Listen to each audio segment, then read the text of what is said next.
Greetings, one and all. I am Natural Mystic. I am bouncing back. I hope you all are too. I just want to say, if you claim it, you manifest it.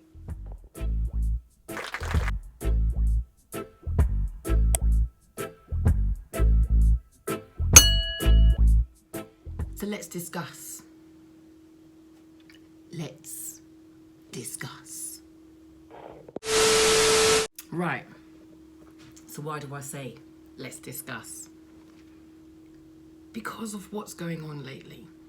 There's a lot of drip feeding, spoon feeding.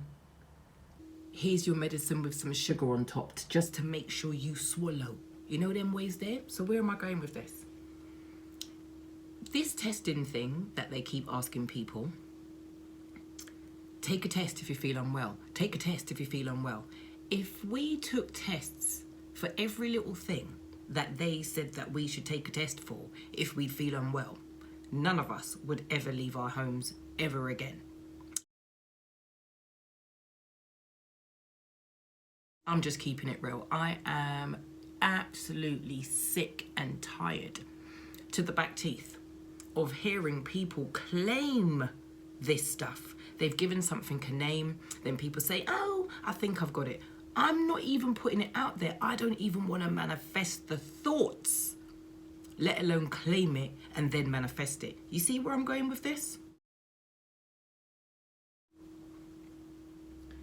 Right, okay, so I used to be ill. I had an illness, it was invisible. I knew there wasn't something quite right functioning with my body, and I never knew how to explain what was actually happening.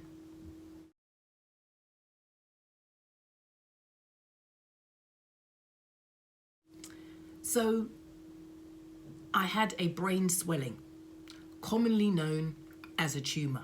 It was benign, as in non-life threatening.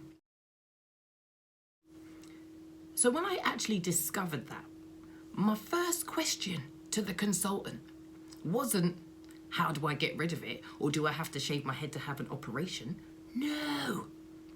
My first question was, how did I get it? So you're probably wondering, what a strange question to ask. Because in my world and how I've been raised, is prevention is better than cure. And my experience with the health service in the UK where I am has been okay, but it has not been great. I have some questions, I have grey areas, and it appears that nobody wants to answer those. So I've had to move on a little bit. Otherwise, I'd be stuck in that place with those emotions, and that's not healthy. So I'm getting on with the rest of my life, and when the time is right, I will be asking certain people certain questions about my health, my records, things that I feel that I would like explaining more, because prevention is better than cure. And I can't say, or I can't attribute my well-being and my healing solely to the services that helped me or to the medication that helped. I also believe that there were things that I did within myself, as in my thought processes, the people I was around, the places I would go to, the things I would put in my body, i.e. nutrition, food, and completely changed all of it, all in one go. My body went into complete shock, but it's what I needed to shock it back into place because it was out of place for so long. So when I hear people saying they have this and they have that and I've got this and I'm like, I don't use that I sometimes, yeah, and all the I am and claiming this stuff. That is two very powerful words, I am. I try to think of the feeling or the emotion, and then I can say, at times I have felt unwell. Because I'm not claiming it, but I'm acknowledging the feelings, yeah? Just to give you a little bit of recent history or recent sort of situation in my life, my mum, for example, has felt unwell of late. Now, she knows that because she's been out and about and she got wet and her shoes got wet and her feet got wet and she didn't go home and dry herself out, as in, you know, take off the wet clothes and get warm and, you know, do the things you do to nurture yourself and keep well. Because she didn't do that sort of immediately, she became unwell, sniffly, you know, nose, taste buds went, because once your sense of smell goes, your taste goes. Her ears were blocked up. She felt like she had a heavy head for a few days. So she chilled out in bed. She at times struggled to maybe get out of bed to get herself food because it wasn't staying in. So she did lots of liquids, you know, lots of ginger tea. She did moringa. She's done lots of herbals, should we say, bush tea, if you want to call it something. Yeah? All right. And she did no form of test, because why would she test for a severe cold, or what we would commonly call the flu? Why would you do that? So when you have certain symptoms, you within yourself know that you're probably contagious because you've picked that up from somewhere else. So the person who walked around and sneezed on her or coughed or whatever when she was on public transport, or the fact that she got wet, you know what I mean? Yeah, she wears a mask and all of that, covers her hands, sanitizers, yada, yada, yada. Bacteria, viruses, can still get in. The particles are that small. They'll get in through our eyes, they'll get in through our ears. We have throat infections, ear infections, you know, nose infections, eye infections. Like, how do you think these things get in? Through the crevices. Yeah, so unless you're locking them all off and providing yourself with your own air supply or oxygen, you're breathing in the stuff that's in the air, regardless of what's covering, right? So she stayed away. She stayed, you know, same with my other family members. If they felt unwell, they've said to me, yeah, don't pass around, don't come see us. We're all a little bit, right? And I live on my own. So therefore, my isolation or social distancing is on point. You see what I'm saying? The work that I do day to day, I'm isolated. I'll do a lot of stuff outside. So my immune system perhaps has to work a little bit more because it's cold. And you know what I mean? So I'm on a road of recovery myself, is where I'm coming from. Like, and I would always want to know how I got something so I know not to get it again, or how to prevent it coming back. Okay? So when I hear people around me claiming stuff, claiming pain, claiming ailments, talking about them, manifesting them, but yet I don't hear any solution as to what it is they're doing to actually help themselves feel better, or is there anyone around you who's helping you feel better, not just like physically, emotionally, but also mentally, you know what I mean, in regards to speaking positivity into your life, speaking in a way that makes you come out of your slump. Because I've dealt with depression, I've dealt with being low, I've dealt with feeling down, and I realised that my misery, it loved company, you see. Jeez, oh my God. Anytime that I was down, there was 1,000,001 people that could resonate. That could say, yeah, I know that feeling, sis, I know how it's all going.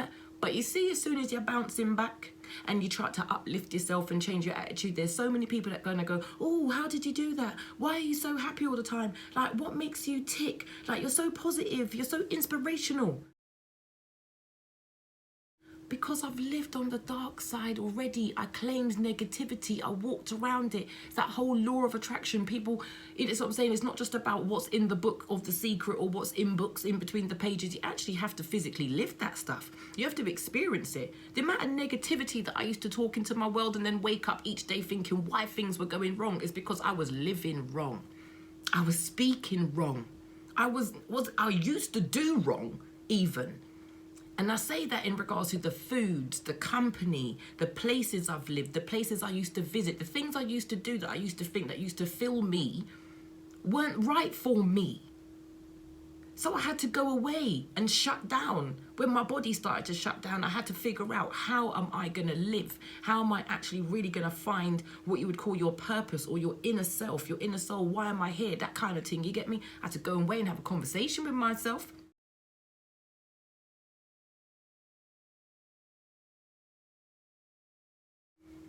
But I also had to examine my surroundings. the people, the places, the jobs, what was going in, why was it going in, why was I allowing it to penetrate me in that way? So going forward, I have learned to wake up and be grateful for that alone, say thank you. Once my brain acknowledges life, then I can acknowledge the rest of what's going on with me and manifest more of that.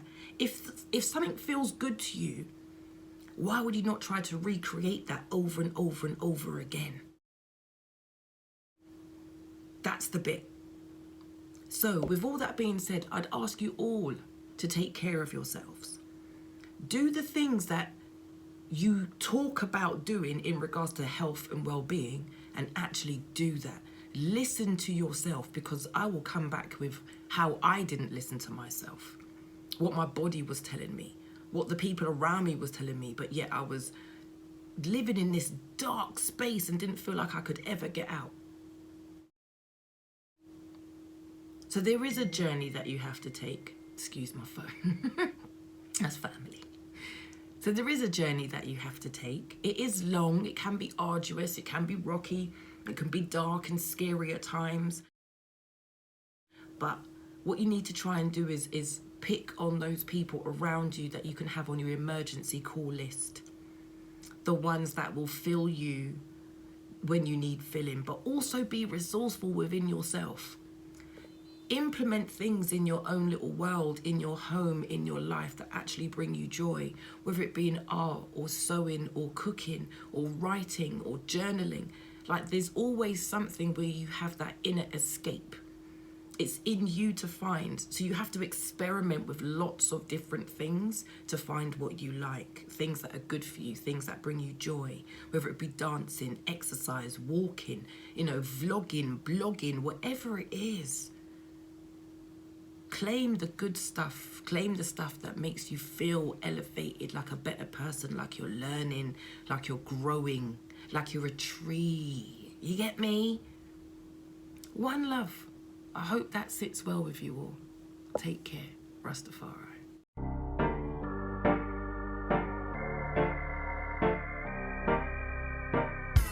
You're entering a natural mystic zone. No penny them I never walk alone. Ancestors better them a natural mystic zone. Blessed enough to know